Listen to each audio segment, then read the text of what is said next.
tóm mọi cái nhiều không ngó xin tôi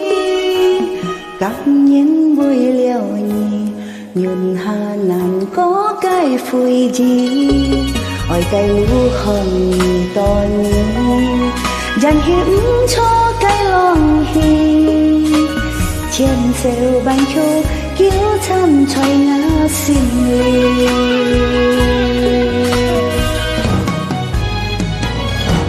ngài ơi như cái pin mẹ hàng có đó sao chi phong khu sơi trên thu hạ mong mong chiều kiang bồi mó hết ngài ơi như cái pin mẹ dừng bồi ơi như to còn ngài càng giao mong kỳ pin mẹ bùi thiên tiền gì dừng có ly kia nhẹ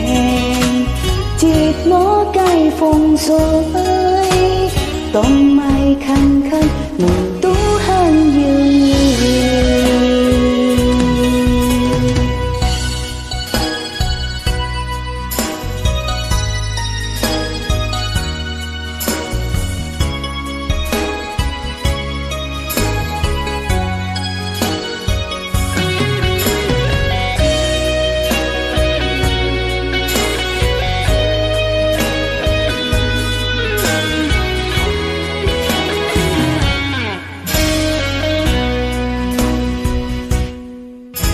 tóm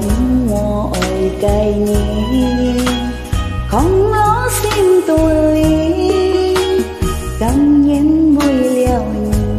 nhìn hà nằm có cái phùi gì ôi cái lũ hồng to nhiều dành hiểm cho cái lòng hi trên xeo bánh chô kiêu chăm choy ngã xin ly ngài ơi như cái pin mẹ hàng có đó sao chi phong khu sơi trên thu hạ mong mong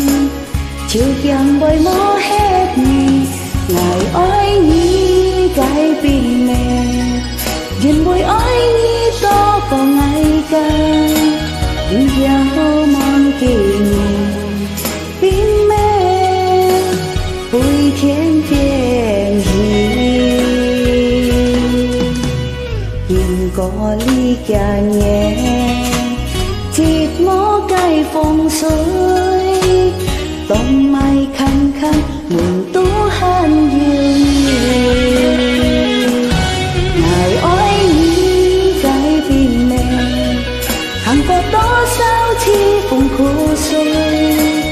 trên thu hạ mong mong chiều kiang bồi mó hết ngài ơi như cái pin mẹ dừng môi ơi như to còn ngày càng giao mong kỷ niệm pin mẹ bùi thiên tiền gì dừng có ly kia nhẹ chít mó cái phong rơi tóm mai